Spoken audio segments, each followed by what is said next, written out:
विष्णू गुरुर्देव महेश्वरा गुरु साक्षात परब्रह्म तस्मै श्री गुरुवे नमः। नमस्कार। बार्शी संचारच्या मिळून साऱ्याजणीच्या सखी सम्राज्ञी या कार्यक्रमामध्ये आपलं स्वागत। आपण या कार्यक्रमामध्ये आपल्या सखी मैत्रिणींना निमंत्रित करत असतो आणि त्यांच्याकडचं जे कलाविश्व आहे किंवा त्यांच्याकडची जी माहिती आहे ती आपण इतर मैत्रिणींना पोहोचवत असतो, त्यांच्याशी संवाद साधत असतो। आज आपल्यामध्ये आलेले आहेत सौ उल्का नवजीवन डोंबे। तुमचं या ठिकाणी स्वागत। उल्काताईंचा गेल्या 25 वर्षापासूनचा कलाविश्वातला प्रवास आज आपण उलगडणार आहोत। गुरुपौर्णिमेनिमित्त आपण आज या कार्यक्रमाचं आयोजन केलेलं आहे। गुरु तोच असतो जो आपल्या कार्यक्रमाच्या नावातच आहे की जो समग्र ज्ञानी असतो, ती सम्राज्ञी असते।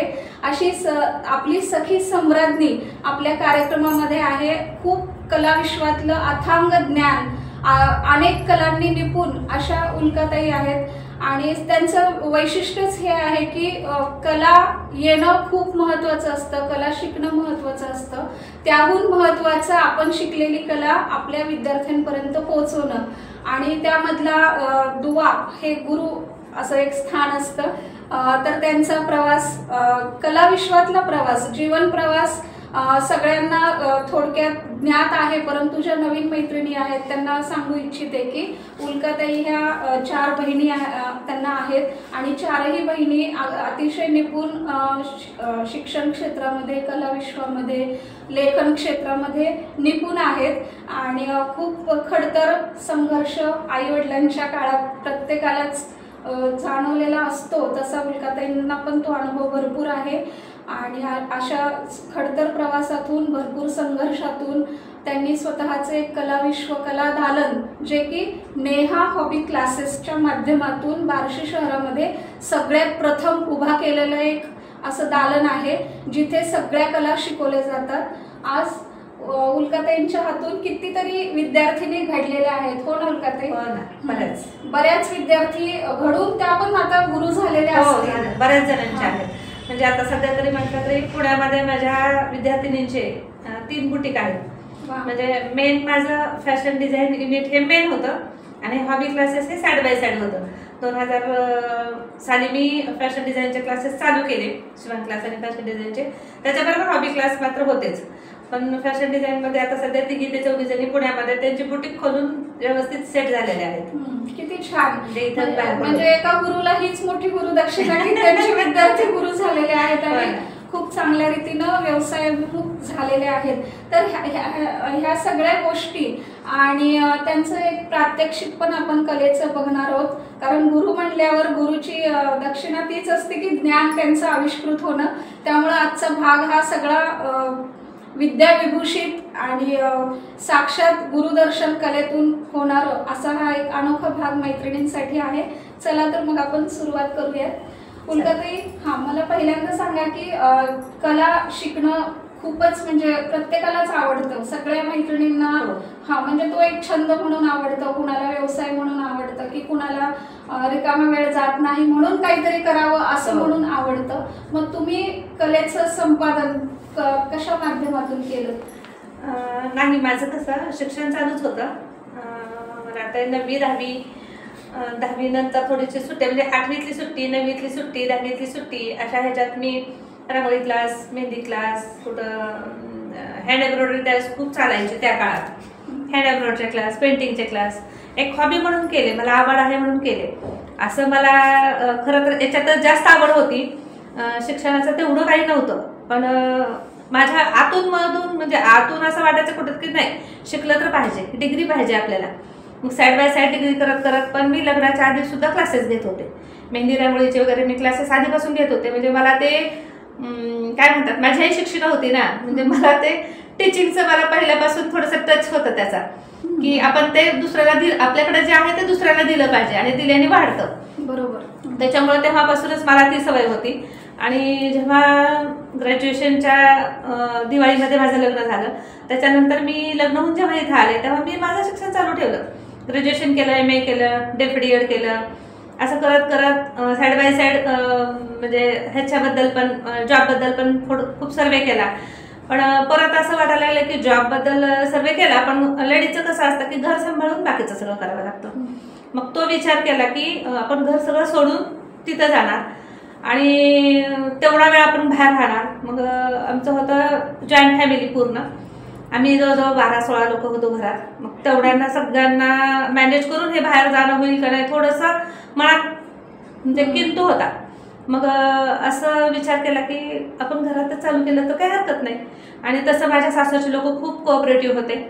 माझे सासरे ह्याच्यात मॅनेजर होते मार्केट यार्डमध्ये, आणि सासूबाई तर अशिक्षित होत्या, म्हणजे पेपर वाचणं वगैरे एवढं इथंपर्यंतच. त्या कधी मला असं आठवत नाही की लग्न झाल्यापासून त्या कधी घराच्या बाहेर दिसल्या नाहीत मला. असं कुठं हरिमुंकार गल्लीत सुद्धा हरिमुंकार कुठे गेले आहेत की कुठे फिरले आहेत काय असं काही नव्हतं. पण त्यांचे विचार इतके प्रगल्भ होते ना की काही हे करू का, हो हो याच्या मागं खूप असतं, नाही खूप असतं, हो याच्या मागं खूप असतं. आणि नंतर तर म्हणायला लागल्या की नाही तुझ्या हाताला यश आहे, तू काहीही कर, तुझ्या हाताला यश आहे. म्हणजे त्यांनाही माझ्याबद्दलचा कॉन्फिडन्स दिसला की जे काय करेल त्यात ती व्यवस्थित करते. त्याच्यानंतर तर खूपच म्हणजे त्यांनी सपोर्ट केला. आणि खरं तर एक लेडीज समोर म्हणजे एक स्त्री समोर दिसतीये म्हणजे त्याच्या पाठीमागं तिचे सासरची लोक, माहेरची लोक, तिचे मिस्टर, मुलं, ह्या सगळ्यांचा सपोर्ट असतो. त्या सगळ्यांच्या मुळेच ती समोर येते. तर तेवढा सपोर्ट मला घरच्यांनी पण दिला आणि त्यावेळेसपासून माझं हे चालू झालं. म्हणजे जे चालू झालं ते बंदच नाही कधी झालं. अक्षरशः डिलिव्हरीच्या वेळेस तर मी 1.25 महिना फक्त विश्रांती घेतली. 1.25 महिन्याच्या नंतर माझ्या दारात विद्यार्थी होते की काय हरकत आहे मॅडम, तुम्ही बाळाला बघत बघत आमचे क्लास घेऊ शकताय. म्हणजे इथपर्यंत त्यांचा सुद्धा हे होता की नाही तुम्ही चालूच ठेवा क्लास, काय हरकत नाही, आम्ही ऍडजस्ट करू तुम्हाला. आपल्याला ऍडजस्ट करणं सुद्धा किती मोठी गोष्ट आहे ना. म्हणजे त्यामुळे तेव्हापासून ते चालूच राहिले. खूप छान. उल्काताई आता जसं सांगितलं की खरोखर बरोबर आहे की आपल्याकडे असलेलं ज्ञान पोहोचवायला पण ती कला पण अवगत असायला पाहिजे. आणि जे की तुम्ही म्हणलात सासूबाईंचं की खऱ्या सुशिक्षित त्याच, कारण तेच मी म्हणते ना, खऱ्या सुशिक्षित त्या शिकून सुद्धा खूप जणी अडाणी असू शकतात, पण त्या शिकलेल्या नसून सुद्धा खूप सपोर्ट केला त्यांनी. बरोबर. म्हणजे प्रत्येक गोष्टीमध्ये आणि पाठीमागून हो तू कर हे म्हणणं खूप मोठी गोष्ट असते. त्याच्यामुळे आपल्याला खूप मोठं बळ मिळतं. विचार आणि संज्ञान असणं, सकारात्मक असणं हेच खूप मोठी गोष्ट आहे. त्यांचा सपोर्ट मला शेवटपर्यंत राहिला. आणि एका लेडीजने सपोर्ट करणं खूप मोठी गोष्ट आहे. खूप छान उल्काताई. आणि असं तुमचं कला विश्वातलं पदार्पण झालं. हा, पण तुमची एक वैशिष्ट्य तुमचं काय आहे की आता आपला सहवास आहे आणि मी खूप वर्षापासून बघते की कुठली पण नवीन जर कला एखादी तुम्हाला दिसली तर त्यात पारंगत न होता तुम्ही पुढे जाऊ शकत नाही. तर ही हातोटी तुम्ही कशी मिळवली? नाही, ही हातोटी कशी माझ्या विद्यार्थ्यांकडूनच माझ्याकडे ती आलेली आहे. नवीन कुठली गोष्ट आली ना तर मी म्हटलं ना की अगं हे क्लासेस खूप छान आलेत बघा, नाही मॅडम आम्ही तिथं नाही जाणार, तुम्ही शिका आणि आम्हाला शिकवा. मग जेणेकरून आता मला पुण्याला अपडाऊन करून क्लासेस करायचे होते. फॅशन डिझाईनचे क्लासेस दिलीप काराटपुरे सरांचे मी केले. तर त्यावेळेस बऱ्याच जणींना मी म्हटले अगं खूप छान डिझाईन आला तिथं, खूप असं ॲडव्हान्स आले नॉलेज, हे असं आले. नाही मॅडम तुम्ही शिका आणि आम्हाला शिकवा. मग ॲट अ टाइम मी पुण्याला अपडाऊन करून क्लास करत होते, सोमवार ते गुरुवार, आणि शुक्रवार शनिवार माझा इथला क्लास करत होते. म्हणजे ॲट अ टाइम तिथं शिकायचे आणि इथं शिकवायचे. हे मला विद्यार्थ्यांकडून म्हणजे बार्शीकरांकडून मला ते आलंय की नाही मॅडम तुमच्याकडेच आम्ही करणार. अजून पण काही जर म्हटलं की नाही मॅडम हे युट्यूबला खूप छान आले, तर मी म्हटलं हो शिका ना, ऑनलाईन आहे किंवा आमच्याकडे क्लास आहेत बघा तिथं छान आहे. नाही मॅडम तिथं नाही आम्ही जाणार आहे, तुम्ही शिका आणि आम्हाला शिकवा. हे बार्शीकरांचा आग्रह असायचा माझ्याकडं नेहमी की त्यांचा एवढा हे असायचा आत्मविश्वास की नाही मॅडमकडेच ती गोष्ट शिकायची आपल्याला, कारण गुरु देणारा एवढा समृद्ध होणार आहे की आपण त्याच्यात शिकणार ही खात्री होती. आणि कसं एकदा क्लासला विद्यार्थिनी आली ना की ती माझी असायची. म्हणजे आपण मुलीवर जेवढं प्रेम करतो, आपल्या मुलींवर जेवढं प्रेम करतो तेवढ्या त्या माझ्या मुली किंवा बरोबरीच्या असतील तर त्या माझ्या बहिणी, इथपर्यंत आपण प्रेम करतो त्यांच्यावर. त्याच्यामुळे त्यांना असं असतं की नाही तुमच्याकडेच करायचं, काय जे करायचंय ते. कुठले क्लासेस असतो तुम्ही अरेंज करा, आम्ही यायला तयार आहे. आणि आतापर्यंत जे जे क्लासेस घेतले तर खरंच मला बार्शीकरांनी भरभरून प्रतिसाद दिला. कसं माहिती काही खात्यान टाळी वाजत नाही. आपण कितीही समृद्ध असता आणि कितीही छान असता आणि कितीही छान तुम्ही द्यायला तयार असतात, समोरच्यानी पण ते घ्यायला तयार पाहिजे ना. त्याच्यासाठी मला बार्शीकरांचा खूप मोठा प्रतिसाद मिळाला आहे आणि खूप छान रिस्पॉन्स दिला त्यांनी आतापर्यंत. किती छान म्हणजे सांगताय की खरंच विद्यार्थ्यांकडून दाद येते हा. तेव्हा गुरुची कारण समोरच्यांनी म्हटलं ना की हो आम्हाला हे शिकायचंय, म्हटलं का असं आहे तसं नाही नाही मॅडम, आम्हाला तुमच्याकडे शिकायचं. त्यामुळे मला असं असायचं की सुट्टीच्या अगोदर मला कॉल यायचे.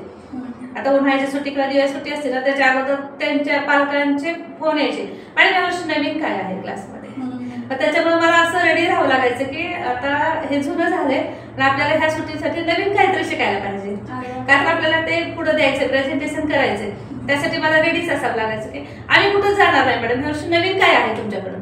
त्यामुळे मला नवीन शिकल्याशिवाय पर्याय राहत नव्हता. म्हणून म्हटलं हे त्यांच्याकडून आलं, भाषेकरांकडून त्यांची अपेक्षा होती म्हणून मी नवीन नवीन शिकत गेले. कदाचित त्यांनी नसतं शिकवलं तर मी आहे त्याच्यावर थांबले असते, आहे तेच घेत बसले असते. पण आता सध्या काळाची गरज आहे की अपडेट राहावंच लागतं.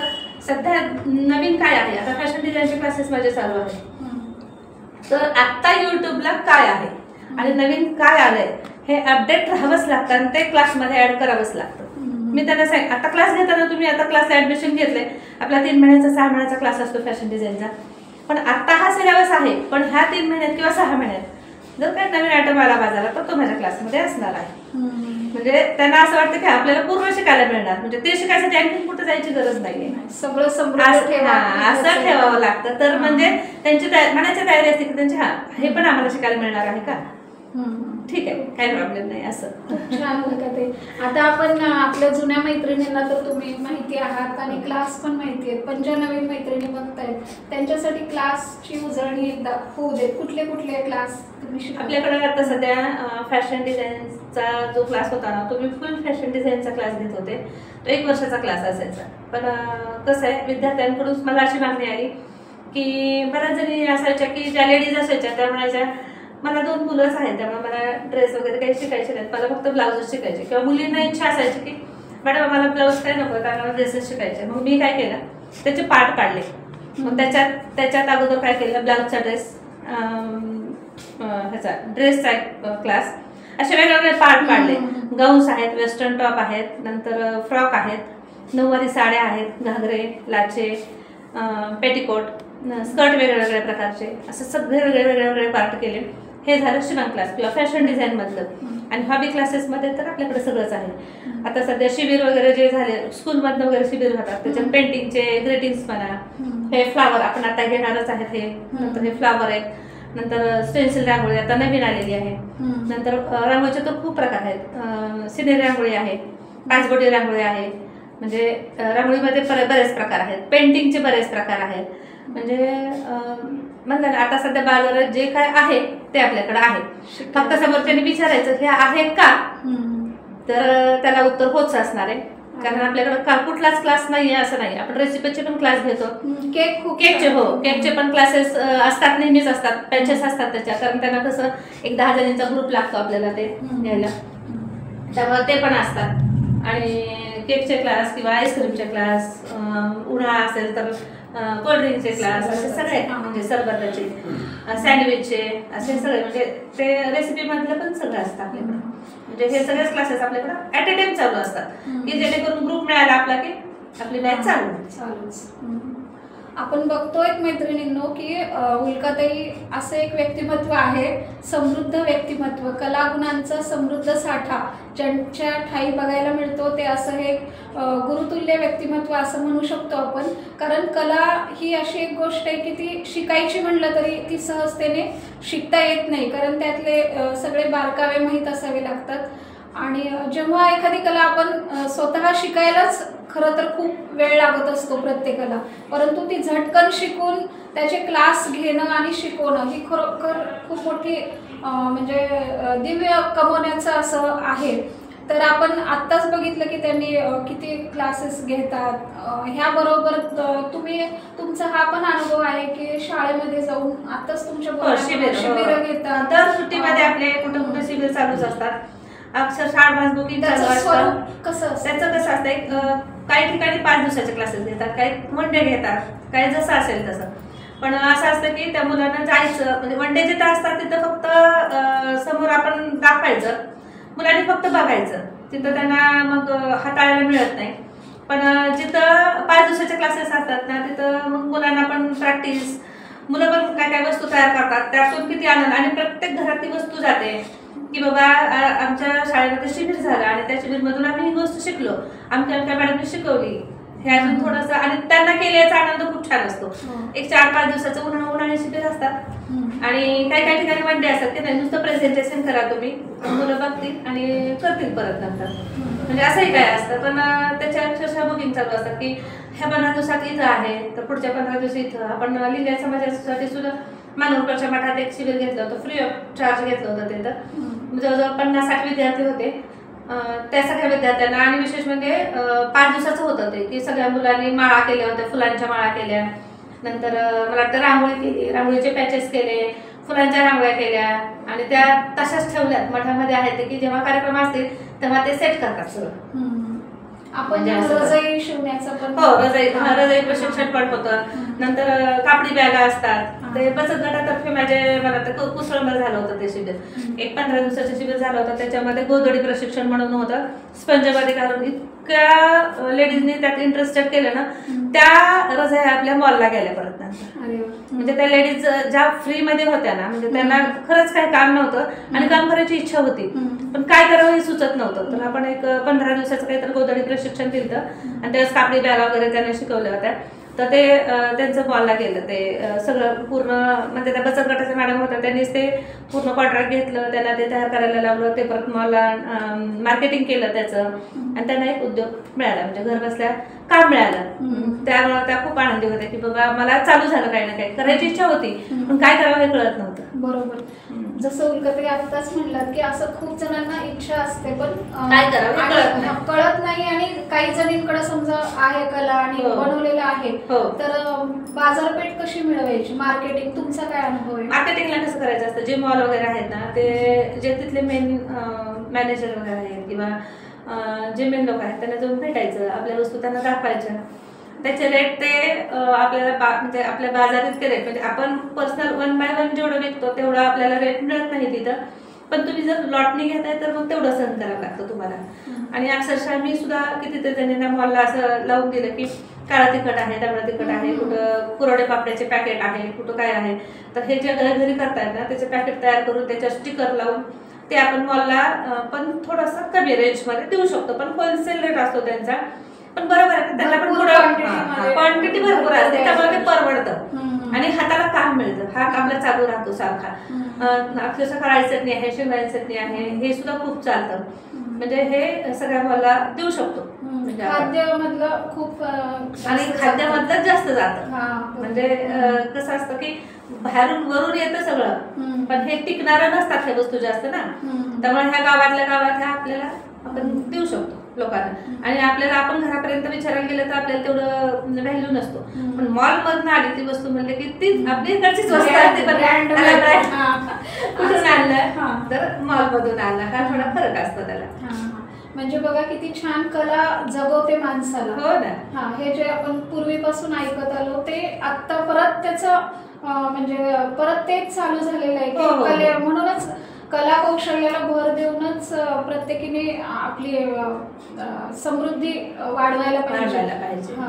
आणि आता हे बाजारपेठ झालं, शिकणं झालं, आणि तुम्ही म्हणताय की खूप कला अवगत करणं हे जेवढं महत्वाचं आहे, तसं आपल्या खूप मैत्रिणी आहेत उल्काताई की ज्यांना असं वाटतं की खरंच मी शिकायला पाहिजे किंवा काहीतरी करायचं त्यांचं असतो उद्देश, परंतु त्यात परफेक्ट नाही होऊ शकत, म्हणजे काही सातत्य पाहिजे त्याच्यामध्ये. सगळ्यात मेन काय आहे माहितीये का, लेडीजचं कसं असतं की मला काहीतरी करायचंय, आज करायला घेतलं तुम्ही की लगेच उद्या तुम्हाला मार्केट मिळणार आहे किंवा लगेच तुमचं तेवढं विकल्या जाणार आहे किंवा तेवढं हे होणार आहे. माझ्याकडे माझा अनुभव स्वतःचा सांगते, मी 2000ला जेव्हा क्लास चालू केला होता तेव्हा गीता ठक्कर म्हणून बार्शीतलीच एक लेडीज माझ्याकडे होती, माझ्यापेक्षा वयाने जास्त होती, ती शिकायला आली होती. तिने जवळजवळ वर्षभर माझ्याकडे एकच विद्यार्थिनी होती, त्या एका विद्यार्थीने मी फॅशन डिझाईनचा पूर्ण क्लास शिकवला, म्हणजे माझी पूर्ण क्लासची उजळणी झाली तिच्यावरती, पण एकच अक्षरशः एकाच विद्यार्थीला मी वर्षभर शिकवलं. आणि तसं करत करत गेल्यानंतर जेव्हा 2001चं 2006-07ला माझ्याकडं 50 ते 60चा पट होता. पण कसं आहे माहितीये का की लगेचच आपल्याला रिस्पॉन्स मिळाला असं नाही, तुमच्या कामात सातत्य पाहिजे. आज जे 2000 ते 2025 पर्यंत माझं जे सातत्य आहे ना, चढ उतार सगळ्यांच्या जीवनात असतात, कधी कमी असतील कधी जास्त असतील, पण तुम्ही टिकून राहणं महत्वाचं आहे ना तिथं. हे होत नाही आपल्या लेडीज कडून, हे होत नाही. एखादं वर्ष केलं नाही, कुठं काय रिस्पॉन्स आहे, आम्ही दाखवलं पण कुणी नाही त्याला रिस्पॉन्स दिला, असं नाही. आपण हरायचं नाही. आपल्याला जे करायचं ते आपण करत राहायचं. याच्यात काही निगेटिव्ह वेव्ज येतात, काही पॉझिटिव्ह वेव्ज येतात. असं नाही की आज आता खूप जणांना वाटतं की डोंबे मॅडम म्हणजे ह्या डोंबे मॅडम आज तुम्हाला दिसत आहेत, पण त्याच्या पाठीमागं काय काय सहन केलेलं असतं. ते कामातलं सातत्य म्हणा, आणि कुणीही कुणाला खूप काही चांगलं म्हणतं असं नसतं. काही म्हणलं ना, काही निगेटिव्ह वेव्ज येतात, काही पॉझिटिव्ह येतात, ते सगळं सहन करून किंवा ज्याला निग्लेक्ट करून जर तुम्ही पुढे गेला तरच तुम्हाला त्या शिखरापर्यंत जाता येतं. हे कामाचं सातत्य ठेवणं खूप महत्वाचं आहे. तर ते नसतं आपल्या लेडीजमध्ये, तर ते ठेवणं खूप गरजेचं आहे. खूप छान सांगताय. म्हणजे खरं हे गांभीर्यानं गांभीर्य विचार करण्याची गरज आहे. कारण आपण बघतो ना ताई, खूप मैत्रिणी नाही का सुरू केलेल्या दिसतात आणि थोड्या वर्षांनी किंवा थोड्या महिन्यांनी बघितल्या काय झालं तुझं, नाही मी बंद केलं. मग तेव्हा मला तर असं वाटतं की बापरे, एवढं सगळं सुरुवात. कितीतरी ठिकाणी असे छान काचेची दुकानं लावलेली असतात. आपण बघतोय की 4 महिने ते खूप छान सजवलेलं असतं, काय असतं, आणि तुम्ही 6 महिन्यांनी जावा ते बदललेलं असतं. ते इतकं वाईट वाटतं की नाही. पण तुम्ही कसं 4 दिवस नाही गिऱ्हाईक झालं म्हणून बंद पडणार नाही ना. तुम्ही त्याचे ऍड करा, तुम्ही लोकांपर्यंत पोहोचा. आता तर ह्याच्यासाठी ऍड साठी कितीतरी उपलब्ध आहे आपल्याला. मीडियाच किती आपल्याला मदत करतो. पहिला तो होता का नव्हता. आपल्याला घरोघरी जावं लागायचं, बोलावं लागायचं. आपलं तोंड हेच आपलं मीडिया होतं पहिलं. पण आता ते तसं राहिलेलं नाहीये. तुम्हाला खूप ऍड करता येते, खूप कुठपर्यंत जाता येतं. आपल्याला तरी जुन्या लोकांना त्याचं एवढं ज्ञान नाहीये, पण नवीन पिढीला तर किती त्याचं ज्ञान आहे. म्हणजे तिथपर्यंत तुम्ही केलं पाहिजे, पोहोचलं पाहिजे. आणि ते केलं तर होऊ शकतंय. फक्त त्यात तुम्ही सातत्य ठेवलं पाहिजे, तुम्ही टिकून राहिलं पाहिजे, हे महत्वाचं. म्हणजे रोज एक बिझनेस केला तर तो चालेल असं नाही. तुम्ही त्यात सातत्य. अक्षरशः लॉकडाऊन मध्ये सगळं ठप्प झालं होतं. त्यावेळेस किती लोकांची कशी होती अवस्था. पण आज सगळं उभारलं ना. पण हारून जायचं नाही, बंद नाही करायचं. आता एक काळ माझा असा होता, माझे मिस्टर दवाखान्यात ऍडमिट होते. तर जवळजवळ 3-4 महिने जवळजवळ पूर्ण क्लास बंद होता. त्याच्यानंतर जेव्हा दवाखान्यात ऍडमिटच आम्ही 1 महिना होतो, ICUलाच 1 महिना होतो. त्याच्यामुळं जेव्हा मी 3-4 महिन्यानंतर जेव्हा घरी आले ना, त्यावेळेस मला असं वाटलं की नाही, हे बंद करावं. म्हणजे बरं आहे, असं छान आहे जीवन. करायचं, खायचं, प्यायचं, झोपायचं, TV बघायचा, खूप छान आहे. पण नाही, माझ्यातलं जे होतं, माझ्यातली उद्योजिका होती, तिने मला झोपू नाही दिलं, बसू दिलं की नाही, केलं पाहिजे. त्याच्यानंतर सुद्धा क्लासेस चालू केले. आणि त्याच्यानंतर आता लॉकडाऊनच्या नंतर सुद्धा खूप कमी होता. अक्षरशः 4 विद्यार्थिनी, 5 विद्यार्थिनी, 10 विद्यार्थिनी, 8 विद्यार्थिनी, अशावर सुद्धा. मी आता राहायला वेगळीकडे गेले. माझा क्लास आणि माझं घर याच्यामध्ये 3 किलोमीटरचं अंतर आहे. पण मी असा नाही विचार केला की 2 विद्यार्थ्यांसाठी मी तिथं का जाऊ. आज 2 आहेत, त्या 2च्या 12 व्हायला, 22 व्हायला, 32 व्हायला वेळ नाही लागत. आणि तसंच होतं की अक्षरशः मला 1 महिना 2 महिने तसं वाटलं की 2 आहेत, 3 आहेत, 4 आहेत. पण आता सध्या माझ्याकडे 25 विद्यार्थिनी आहेत. पण मग ते तुम्ही, मी म्हणते ना, सातत्य नाही सोडलं पाहिजे. तुमच्या कामातलं जे सातत्य आहे ना, तुम्ही अजिबात ते बदललं नाही पाहिजे. नाही, आपण नाही गेलो तर मॅडम तिथं असतातच, एवढ्या वेळात त्या तिथं असतातच. म्हणजे आपल्याला डोळे झाकून गेलं तर ते भेटणारच आहेत. हे तुमचं कामातलं सातत्य खूप महत्वाचं आहे. त्यात तुम्ही हरला नाही पाहिजे. काही असलं तर ते कंटिन्यू चालू ठेवणं खूप महत्वाचं. ह्या गोष्टी एका गुरुकडून कळणं खूप, म्हणतात ना, सोनारानेच कान टोचवावं. तसं अनुभव संपन्न व्यक्तींकडून खरंच ही सखोलता आहे. उतार चढाव हे सगळं गोष्टी आहेत, पण ते अनुभव त्याच्यातून गेलं तर आपल्याला कळतं. आता माझ्याकडं एक आरीवर्कचा क्लास चालू असतो नेहमी. तर मध्ये खूप छान झालं. 30-35 मुलींची बॅच, परत नंतर 30-35 मुलींची बॅच, आणि मध्ये 4-5च मुली. आता कसं आहे, सगळंच माझ्याच्यात घेणं होत नाही. एजमुळं आपल्याला तेवढं स्टॅमिना नसतो. एक स्टुडंट अशीच माझी एक मैत्रिणीची मुलगी आहे, तिला मी आरीवर्कला शिकवायसाठी ठेवलं. नाही म्हणे मावशी 5च मुली आहेत की ग, बघूया ना आपण 10 मुली झाल्यानंतर. अगं 5 मुलींचा क्लास तू चालू ठेवला तर त्या 10 होतील ना. आपण 5 मुलींचा तू क्लास चालू ठेवलास तर त्यात वरच्यावर एक ऍड होत. आता 22 मुली झाल्या. पण तू जर 5च मुलीला म्हटली की थांबा आपण 10 आल्यानंतर घेऊ, तसं होणार नाही. हे पण खूप मोठं, तसं होणारच नाही. बरोबर. म्हणजे तुम्ही 1 मुलगी असो 2 मुलगी असो, तुम्ही क्लास कंटिन्यू ठेवला पाहिजे, तरच तुमच्यात वाढ होणार आहे ना. आणि मी गेल्या वर्षीच मला वाटतं मार्चमध्ये माझ्याकडं नवीन घरी शिवशक्ती मैदानच्या इकडं खूप छान सेंड अप घेतला. आणि त्यांना मिनलताई साठे माड्याच्या नगराध्यक्ष त्यांना बोलवलं होतं. इतका सुंदर तो कार्यक्रम झाला ना, म्हणजे फुल सगळ्यांना एन्जॉय करता आलं आणि सगळ्यांना स्पर्धा घेतल्या, त्यांना बक्षिसं दिले. विद्यार्थिनींसाठी खास विद्यार्थिनींसाठी, फक्त माझ्या हरिवर्गचे विद्यार्थी. त्यांना म्हणलं तुमच्या शेजारच्या जवळचे कोणी असतील तर त्यांना पण घेऊन या की काय चाललं आहे तुमचं, तुम्ही काय करताय हे त्यांना पण कळलं पाहिजे. आज तुम्ही शिकलाय, तुमचं कुठेतरी स्वागत होतंय, तुमचं तुम्हाला बक्षीस मिळतंय, तर तुम्हाला काम चालू होईल ना पुढं. ते माझ्यासाठी नव्हतंच, खरं विद्यार्थ्यांसाठी होता तो कार्यक्रम. पण ह्या विद्यार्थ्यांना कुठंतरी तरुण मीडियाच्या समोर आलो आम्ही. मला वाटतं सकाळी तो कार्यक्रम घेतला होता, त्यांनी पेपर आउट वगैरे सगळा केला. त्यांना इतका आनंद झाला, आपले पेपरला फोटो आले, आपली नावं आले पेपरला, किंवा आपण लोकांच्या समोर गेलो, मग त्यांची कामं चालू झाली ना. बघा, एकट्याने खाल्लं तर काही नाही, सगळ्यांना वाटून खाल्लं तर त्यात खूप मोठा आनंद असतो, खूप मोठा आनंद असतो. खास त्या विद्यार्थिनीसाठीच मी तेवढा मोठा कार्यक्रम घेतला. आज सगळ्या विद्यार्थिनींचं काही ना काही चालू आहे. आज ते बघून मला आनंद होतोय, त्याचा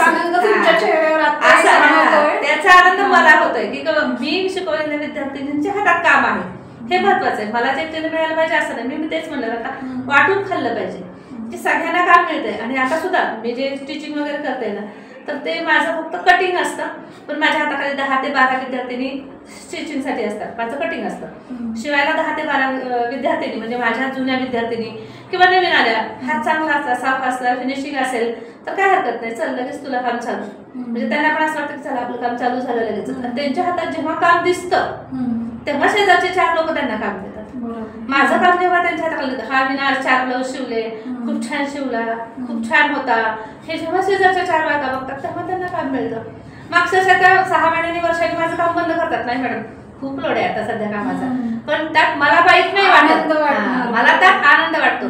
कारण आज आपल्या ह्याच्यावर तिचं पोट चालू झालं, हे महत्वाचं आहे. आणि मला काय आणखी, मी तर काय नेहमीच क्लासेस घेते, म्हणजे मी रोज विद्यार्थी तयार करते. नवीन विद्यार्थ्यांना पण चान्स मिळायला पाहिजे ना कामाचा, असं आहे त्याचं. त्याच्यामुळं त्यात मला अजिबात वाईट वाटत नाही किंवा गैर पण काय वाटत नाही, छान आहे. उलट तुम्ही कुठं जाणार असेल तर जावा, कुठं क्लासेस उघडायचे उघडा, मी येते उद्घाटनाला म्हणत असते. म्हणजे तिथं काय करायचं असेल तर मला बोलवा, मी तुम्हाला उद्घाटनासाठी येते. आणि खरंच माझ्याच घराच्या जवळ शिवाजीनगरला एक भाग्यश्री बेस्ट टीच म्हणून तिने क्लासेस चालू केले, तर तिने आता सध्या स्वतः क्लास घ्यायला गेली. तर तिने मला एक दिवशी बोलवलं, हे आमच्या मॅडम आहेत म्हणून. म्हणजे तिनं एवढं ह्याने की मॅडम माझा क्लास बघायला या. मी म्हणलं तुझा क्लास बघून मला खूप छान वाटलं, घे. कारण कसं असतंय, प्रत्येकाच्या नशिबातलं त्याच्या नशिबाला मिळतं. त्याच्यामुळे असं नाही की तुझी क्लास झाली म्हणून मला काय 4 विद्यार्थी कमी मिळणार, अजिबात नाही. कदाचित ते माझ्यापर्यंत पोहोचू शकत नाही तर तिच्याकडे जातील ना. मी तर मुलं सांगते, आमच्या गावात माझी विद्यार्थिनी ना ती क्लास घेते, तुम्ही इथपर्यंत येऊ शकत नसताना तुम्ही तिच्याकडे जॉईन. खरंच काही असं झालेलं आहे की म्हणजे नवीन क्लास घेणारे की मी उल्काताई डोंबेने हा क्लासेस मध्ये शिकले म्हटल्यानंतर एक वेगळीच, आणि त्यांना सुद्धा आणि नाही त्यांना कुणाकडे क्लास केला, आमच्याकडे क्लास केलाय म्हटलं तर त्यांना आणखी म्हणजे त्या मॅडमकडे क्लास केला म्हणजे छान केला असेल. म्हणूनच संपन्न गुरु आपण गुरुपौर्णिमेच्या निमित्तानं आजच्या सखी सम्राज्ञीच्या मुलाखतीसाठी निमंत्रित केलेलं आहे त्यांना. आपण मगाशीपासून उल्काताईंशी बोलतोय, कलाविश्व असं सगळं म्हणतोय आणि खूप विद्यार्थी घडलेत आणि उत्तुंग भरारी घेत आहेत. ही खरोखरच खूप मोठी जमेची बाजू आहे आयुष्यातली. तर आता नवीन कला येतात त्या पण तुम्ही शिकताच, परंतु म्हणजे नवीन कला जेव्हा असं अवगत करण्याची वेळ येते तुमच्यावर किंवा शिकायचं असतं तेव्हा तुम्ही ह्या सगळ्या ह्याच्यातून म्हणजे वेगळा वेळ काढता कसं? म्हणजे नवीन, कारण नवीन मैत्रिणींना पण जर काही करतायत आणि नवीन काही शिकायची इच्छा आहे तर त्या काय करतील असं म्हणून हा प्रश्न. नाही, आता नवीन काही शिकायचं असेल किंवा कुठे शिकायला जायचं असेल तर माझ्या क्लासला मी 4 दिवस सुट्टी देते. मुलीला असं समजून सांगते की असे हे नवीन क्लासेस आहेत ना ते मला शिकायचे, त्यासाठी मी 4 दिवस सुट्टी द्यायला लागले क्लासला. आमच्या ठिकाणी मी चालले आणि हे शिकून येणार आहे. मग त्याचे व्हिडिओ शूटिंग काय असेल, व्हिडिओ असतील काय असतील ते मी माझ्या ग्रुपवर सेंड करते. म्हणजे त्यांना कळतं की मी काय शिकून आले आणि त्यांना शिकायची इच्छा असेल तर त्यांना पण असं वाटतं की आम्ही प्रत्येक जण तिथे जाऊ शकत नाही, जाऊ दे मॅडम जाऊन शिकून आल्या तर आपल्याला इथं पण शिकायला मिळेल ना. ते आज मी म्हटलं की आपल्या घरातून आपल्याला परवानगी आहे की तिथं जा, शिक, कर. आता पुण्याला अपडाऊन करणं तेवढं सोपं काम नव्हतं, पण आज आपल्या घरच्यांनी पाठवलं तर सगळ्यांच्या घरचे पाठवतील असं नाहीये. कुणाचे काही लहान मुलं असतात, कुणाच्या काही अडचणी असतात, सासू सासरे आजारी असतात, हे सगळं सांभाळूनच बायकांना सगळं करावं लागतं. कुणाला काही अडचणी असू शकतात. पण आज तिथं शिकून आल्यात मॅडम आणि ते आपल्याला इथं शिकवतात. म्हणजे गावातल्या गावात आपण 2 तासावर जाऊ शकतो. तर ही जमेची बाजू असते की ते मुली तयार होतात की बाबा चल ठीक आहे मॅडम तुम्ही शिकून या म्हणजे तुमच्याकडे करूया. हे म्हणजे असं झालं की जसं माळी असतात ना रोपच्या शोधात असतात, तसं तुम्ही कलेच्या शोधात असता आणि कुठून तरी ती कला रोप घेऊन येता, रुजवता. मी माझ्या बहिणींना सुद्धा म्हणायचे, त्या म्हणल्या ना की सुट्टीला ये, मी म्हणायचे तुझ्याकडे कुठं क्लास असेल ना तर बघून ठेव माझ्यासाठी. मी येणार 4 दिवसासाठी, पण मी दुपारचे 2-3 तास मी क्लास करणार. काय नवीन असेल तर लातूर म्हणा, सोलापूर म्हणा, जिथे कुठं असेल, अलिबाग म्हणा, कुठं असेल ना तर तुम्ही माझ्यासाठी क्लास बघून ठेवा. मी येते 4 दिवस राहते, पण 4 दिवसात मी दुपारचे 2-3 तास मी माझा क्लास करणार. म्हणजे कलेचं व्यक्तिमत्व बरोबर खुललंय इथं. कारण तिथून म्हणजे आज 4 दिवस सुट्टी काढून मी गेले ना तर मला आल्यानंतर काहीतरी नवीन माझ्या वार्षिकांना देता येईल ना. असं म्हणजे ते 4 दिवस आपण मस्त सकाळी संध्याकाळी आपण एकत्रच आहोत, छान मस्त एन्जॉय करू, सगळं करू. मी तुमच्या बरोबरच आहे, पण माझ्यासाठी एखादा क्लास शोधून ठेवा काहीतरी नवीन. आणि खरंच त्या माझ्यासाठी बघून ठेवायच्या. अगं इथं खूप छान आहे बरं का, तिथं असे क्लासेस आहेत बरं का, तिथं असं आहे बरं का. आणि कुठेही काय केलं ना ते मला आवडतं म्हणून त्या आवर्जून घेऊन येणार की हे तुला घेता येईल पुढं. असं खूप छान उल्काताई. ह्या निमित्ताने एक वाक्य अधोरेखित करावंसं वाटतं की तोच जो गुरु असतो जो आयुष्यभर विद्यार्थी राहतो. त्या क्लासमध्ये कितीतरी लेडीज आल्या तर त्या म्हणतायत की मला वाटतं 40-42ची लेडीज आहे. ती जेव्हा माझ्याकडे आली होती ना तर त्यावेळेस 20-25 म्हणजे लग्न झालं 1-2 वर्षात ती माझ्याकडे शिकायला आली होती शिवण क्लासला. आणि तिने शिवण क्लास केला, स्वतःचं दुकान टाकलं, विक्रीचं दुकान टाकलं, शिवणाचं दुकान टाकलं, सगळं खूप छान सेट आहे. आणि आता ती जेव्हा ते 35-40च्या आसपास आली तेव्हा परवा क्लासला आले, माझ्याकडे चौकशी करा मॅडम मला आधी वर्क शिकायची खूप इच्छा आहे. तू शिक ना. म्हटलं काय झालं. नाही माझ्या जावा वगैरे घरातले सगळेजण म्हणतात की हे काय वय आहे का शिकायचं. मी म्हणलं त्यांना सांग मॅडमचं आमच्या 55 वय आहे, तरी पण मॅडम अजून शिकतात आणि अजून शिकवतात. आपल्याला शिकायला वय लागत नाही, कारण आपण शेवटपर्यंत जे शिकत राहिलो तर आपण असंच राहू. आणि जर तुम्ही म्हटलात की माझं वय झालंय की तुम्ही बसल्या परत तुम्ही काहीच करू शकत नाही. त्यासाठी आपल्याला वय वगैरे काही लागत नाही, शेवटपर्यंत शिकत राहायचं. आपल्याला आपण एक कला अवगत करतोय तर त्या कलेला वय नाही. ती काय शाळा आहे का म्हटलं. आणि रिटायरमेंट तर अजिबातच नाही आपल्याला. आणि 58ला 60ला सगळे रिटायर होतात. माझी मैत्रीण आहे एक टीचर आहे जयश्री देवडे म्हणून, तर ती मला म्हणते मी त्या रिटायर झाली की तू रिटायर व्हायचं. म्हणजे शक्यच नाही, मी त्याच्या पुढे 10 वर्ष काम करते केले बघ. कारण रिटायरमेंट आमची एवढ्या लवकर होणारच नाही. म्हटलं आम्ही कसं घरात बसू शकतो, शक्यच नाही. आम्हाला जोपर्यंत आमची तब्येत व्यवस्थित आहे तोपर्यंत आम्ही काम करत राहणार. जेव्हा आम्हाला डॉक्टरांनी सांगेल की हे करू नका तेव्हाच आम्ही बंद करणार. आणि जोपर्यंत तुमचं काम चालू होत नाही तोपर्यंत तुम्ही बसत नाहीत, तुम्ही आजारी पडत नाहीत, काहीच होत नाही. जेव्हा तुम्ही बघा सकाळी काम करता, सकाळचं सगळं आवडता आणि क्लास जॉईन करता किंवा क्लासमध्ये जाता ना तेव्हा पूर्ण विसरून जाता तुम्ही. म्हणजे तुमचं काय दुखतंय, काय होतंय, काही लक्षात राहतं. एखाद्या दिवस सुट्टी घेऊन तुम्ही घरी बसा, डोकं दुखायला लागलं, पाय दुखायला लागला, त्याची आठवण होती, काय दुखतं याची आठवण होती. पण जेव्हा तुम्ही मॉबमध्ये बसता, जेव्हा लेडीजमध्ये बसता तेव्हा ते सगळं विसरून जातात. म्हणजे एक वेळेस आपला तो दवाखाना बंद होतो तिथं होऊ शकतो. त्यासाठी ह्याला वयाचं अजिबात बंधन नाही शिक्षणाला. ह्या कलेच्या शिक्षणाला तर अजिबातच नाही. बरोबर आहे. कारण ना माणसाचा जन्म झाला ना तर 2 चाकावर त्याचं जीवन प्रवास चालू असतो. एक तर शरीर आणि दुसरं मन. तसं शरीरासाठी आपण सकस अन्न खातच असतो आणि शेवटपर्यंत आपल्याला पेज तरी पीत राहावंच लागतं, खात राहावंच लागतं. त्यासाठी शरीर आहे. आणि तसं मन पण, मन बुद्धी ह्याला पण हे विचार कला ह्या सगळ्या गोष्टी जर देत राहिलं पाहिजे. कशात तरी गुंतून राहिलं ना तर तुम्हाला शारीरिक त्रास कमी जाणवतात. तर तुम्ही गुंतून राहिलं पाहिजे. यातून खाद्य पुरवलंच पाहिजे. म्हणजे कलेच्या द्वारे, विचारांच्या द्वारे, वाचन ही पण एक कला आहे, लेखन कलाच आहे, ऐकणे कला आहे, सगळ्या ह्या शिकणे कला. तुम्ही कशात तरी गुंतत गेलात ना, वाचन करा, काही तुम्हाला जी काही आवड आहे म्हणजे मनापासून जे आवडतं ते करत राहिलं ना तर तुम्हाला शारीरिक व्याधी कमी लागतात. तुमच्याशी संवाद साधून खरंच गुरुकडून खूप ज्ञान आज ऐकायला भेटलं सगळ्यांना. आपल्या मिळून सरायजणी मधल्या पण मैत्रिणी आहेत की ज्यांना तुम्हाला प्रश्न विचारायचे. नमस्कार मॅडम. नमस्कार. एखादी कला शिकायची असेल तर त्याची सुरुवात कशी करायची? म्हणजे कुठून करावं? सगळ्यात महत्वाचं तर ना की मन तयार पाहिजे त्या गोष्टीसाठी. तुम्ही मनापासून ते केलं पाहिजे. तुम्ही काहीही करा, पण जर तुम्ही मनापासून त्याची तयारी केलीत ना, मग आज आता मला उदाहरण जर द्यायचं तर मी फॅशन डिझाईनचं उदाहरण देईन. स्टिचिंग तुम्हाला शिकायचं आहे. आज माझ्याकडे विद्यार्थी येत आहेत ना, बऱ्याच विद्यार्थिनी आहेत बरं का, पण मनापासून येणारे विद्यार्थी आहेत ना, तर खरंच लास्टपर्यंत इतक्या छान करतात ना. आणि ज्या घरातून पाठवलेलं असतंय की नाही तू काहीतरी कर, तसं म्हणून पाठवलेले असतात ना, त्यांच्यामध्ये इतका अस्ताव्यस्तपणा असतो ना. मग सगळ्यात मेन सुरुवात कुठून पाहिजे? तुम्ही मनाने तयार पाहिजे की मला हे करायचंच आहे आणि मला हे शिकायचंच आहे. जेव्हा तुम्ही मनातून सुरुवात करता ना, तेव्हा ती सुरुवात केलेली ती शेवट खूप छान होतो. आणि जेव्हा तुम्ही दुसऱ्यासाठी करता तेव्हा ते तुमच्या मध्ये पोहोचतच नाही किंवा तुमच्यातून ते बाहेर पण येत नाही व्यवस्थित जे काय असेल ते. त्यासाठी सुरुवात सगळ्यात मेन आपल्या मनापासून केली पाहिजे. आपण मनाने ठरवलं पाहिजे मला हे करायचंच आहे, तर ते होऊ शकतं. बरोबर. मन करारे प्रसन्न सर्व सिद्धीचे कारण. आपण आता सगळेजण उत्सुक आहोत त्यांचं प्रात्यक्षिकातून कला बघण्यासाठी. चला तर मग आपण त्यांची कला बघूयात. आता सध्या आपण बघतोय गौरी गणपतीचा सण येतोय आणि सगळ्या सणाला श्रावण महिना येतोय आणि घर आपण त्यानिमित्तानं पवित्र करत असतो, सजवत असतो. तर ही जी बाजारात झेंडूची अशी माळ आपल्याला भेटते त्याची फुलं बनवतायत ते आपण बघूयात. आता हे जे फुलं आहेत ना, हे टाकाऊतून टिकाऊ. म्हणजे आपल्याला खूप कॅरीबॅग येतात, कचरा होतो त्या कॅरीबॅगचा आपल्या घरामध्ये. तर ते अशा कॅरीबॅग ज्या येतात ना, त्याच्या फक्त फोल्ड करायचं.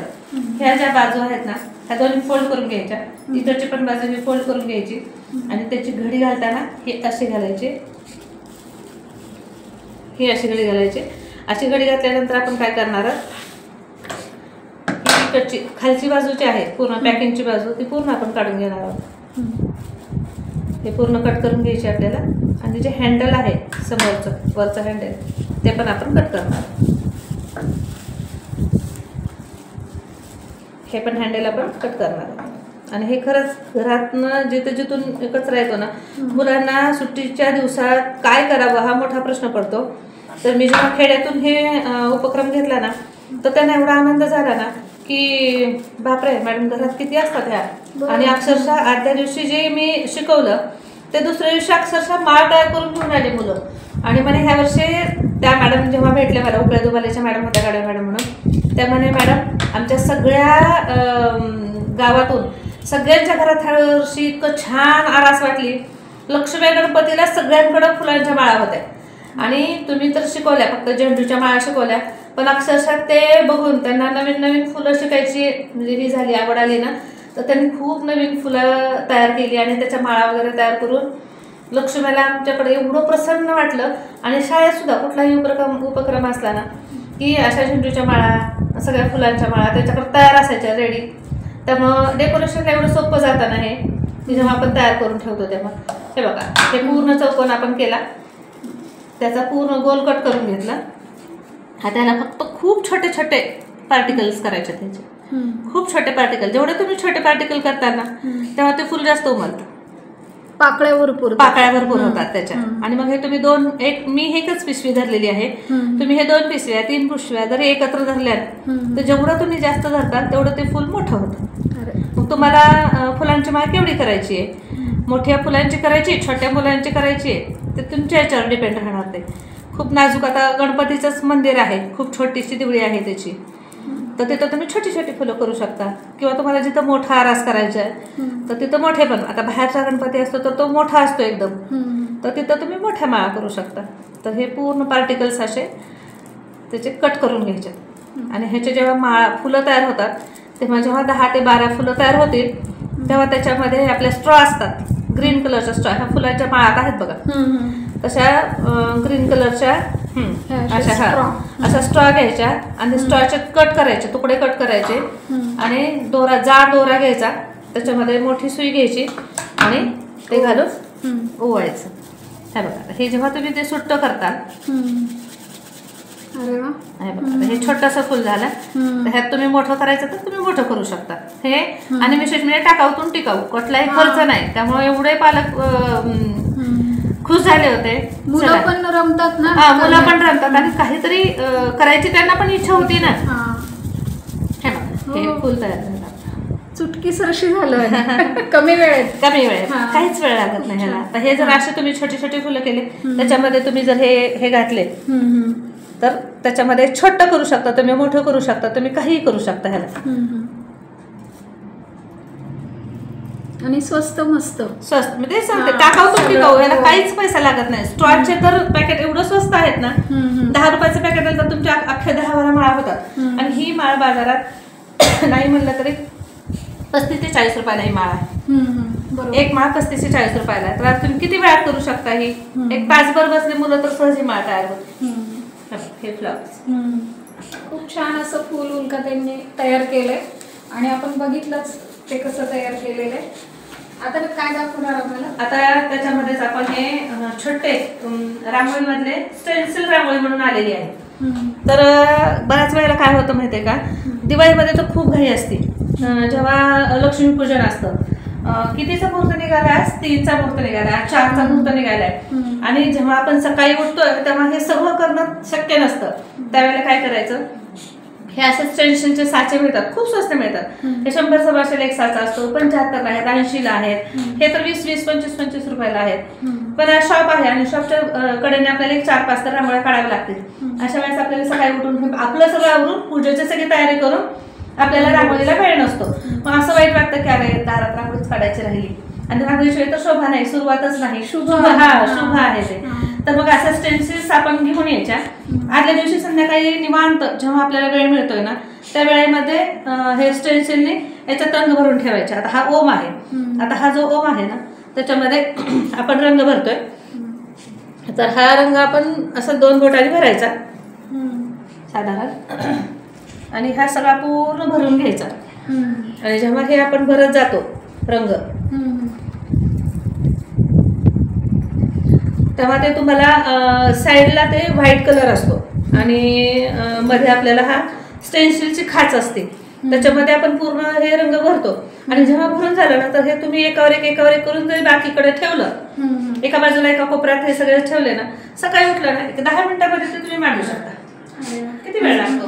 पण असं होतं की, आणि हे कसं बघणाऱ्याला माहिती, सगळ्यालाच हे माहित असतं असं नसतं. बापरे किती छान तयारी केली होती एवढ्या सकाळी सुद्धा त्यांनी, आणि खूप मस्त वाटलं. आणि कसं असतंय, जेव्हा हे सगळं वातावरण निर्मिती केल्याशिवाय त्याच्याशिवाय तरी पूजेला पण आपल्याला प्रसन्न वाटत नाही. म्हणजे ते आपलं असं म्हणायला झालं असतं की नाही, ते व्हायलाच पाहिजे, हे व्हायलाच पाहिजे. पण ते वेळेअभावी शक्य पण नसतं तेवढं होणं. तर तुम्हाला हे तुम्ही आदल्या दिवशी करून ठेवलं कुणाच्या तरी मदतीनं. आणि आमच्यात तर माझ्या मुलांना सुद्धा एवढी आवड आहे ना, चलते रांगोळी वगैरे तयार करून ठेवायची का, सांग काढायची का, तयार करून ठेवायची का, म्हणजे की म्हणजे तयार करून आता ठेवलं तर आपल्याला पूजेला वेळेवर तयार राहता येईल. हे बघा, हा झाला ओम. आता मला कलर भरू लागते. हो नक्की. हा थोडासा मला तर मगाशीपासून इच्छा आहे, पण तुमचं चालू होतं. हे काढेल का? नाही पूर्ण भरा. पूर्णच. आता हे पूर्ण आपण इथं हा पिंक कलर भरतोय.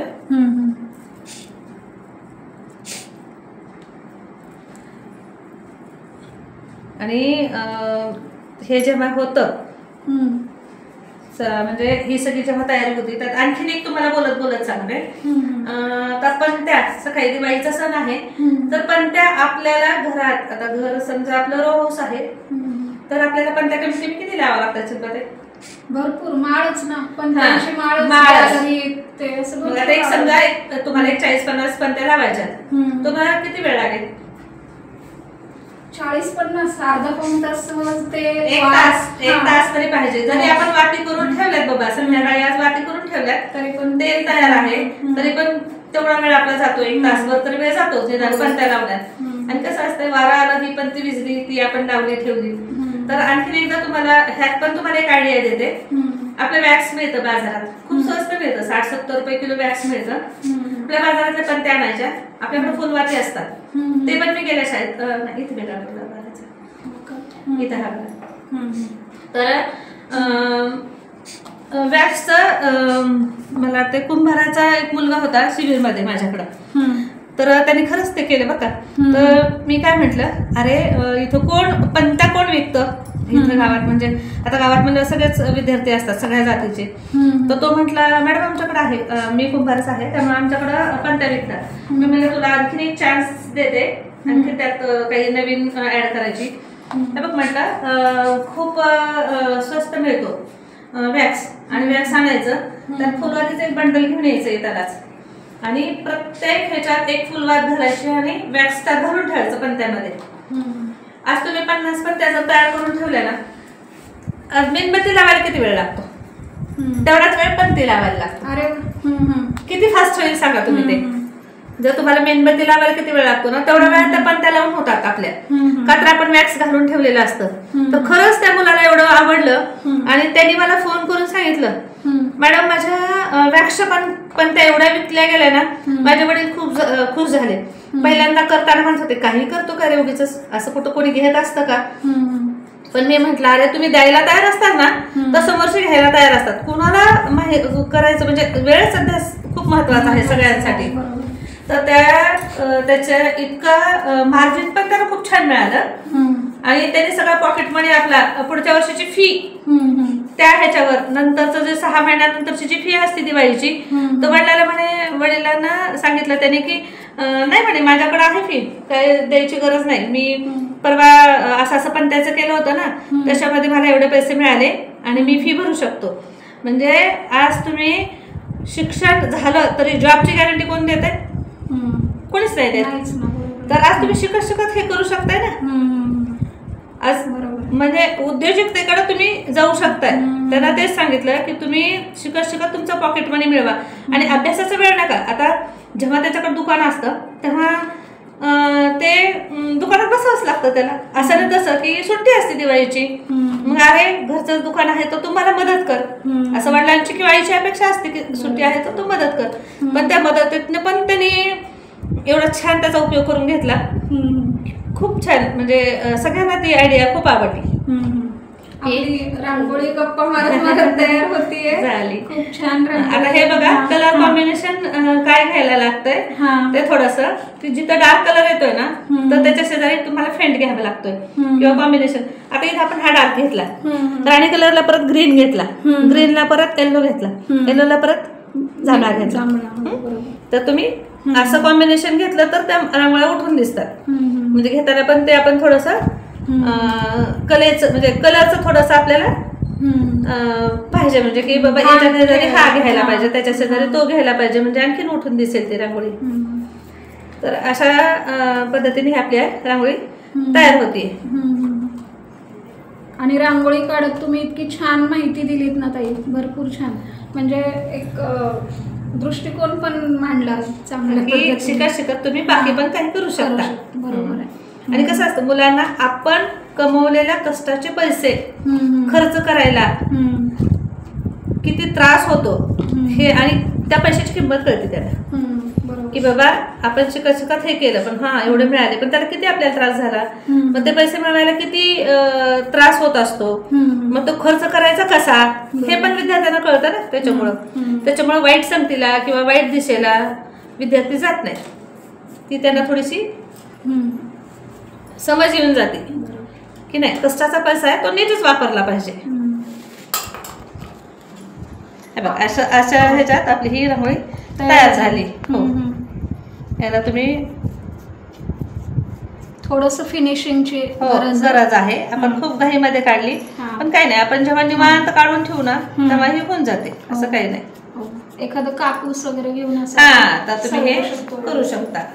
म्हणजे हे आयडिया येऊन गेली तुम्हाला, ह्यात तुम्ही काही करू शकता. हे तर बेसिक झालं, त्याच्यामध्ये तुम्ही काही करू शकता. बघा, आपण ही अशी रांगोळी काढून कुठेही ठेवून तयार रांगोळी घरात काढलेलं मंगलमय वातावरण तयार करू शकतो. आणि मुलाखतीचाच हा भाग आहे, त्यामुळे बोलणं आमचं सुरूच होतं.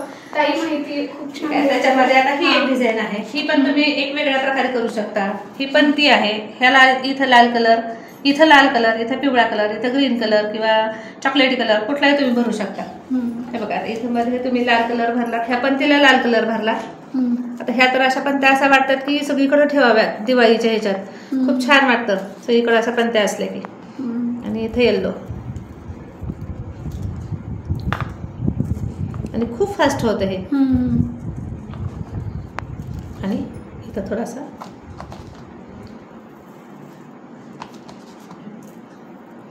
असे तुम्ही कितीही तयार करू शकता आणि तयार करून ठेवू शकता. आणि आणखीन एक आयडिया, तुम्हाला जर कलर चेंज करायचे नसतील तर खाली फेविकॉल लावायचा आणि हे कलर टाकून द्यायचे. मग तुम्ही उभे, तुम्हाला जर जागेचा प्रॉब्लेम असेल ना तुम्ही उभं पण करून ठेवू शकता. हा म्हणजे खाली फक्त फेविकॉल मध्ये थोडंसं पाणी घालायचं, ब्रशने तिथं लावायचं आणि त्याच्यामध्ये रांगोळी टाकून द्यायची.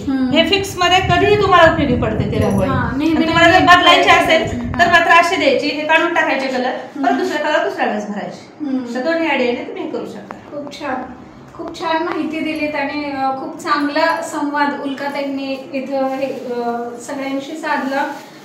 आपल्या मिळून साऱ्या जणीमधल्या तृप्ती गदगे आहेत, ज्यांनी असं मोत्याचे दागिने बनवतात. हा, हे वाटी आहे आणि त्याच्यामध्ये मोदक आहे. अरे आता गौरी आरस गणपतीचं आगमन होणार आहे, त्यामुळं त्यांच्याकडून तुम्हालाही भेट. थँक्स. आणि खूप छान तुम्ही सगळ्यांशी संवाद साधलात. तुम्ही इथे येऊन एवढी छान कला कमी वेळेमध्ये सादर केली आणि अशा भरपूर कला उल्काताईंकडे आहेत. नक्कीच अशा गुरुतुल्य व्यक्तीची कला विश्वातला गुरु आपण त्यांना म्हणूयात. आणि खरोखरच हे खूप छान ज्ञान घेताय, देताय आणि संवर्धित करताय नव्या पिढीपर्यंत.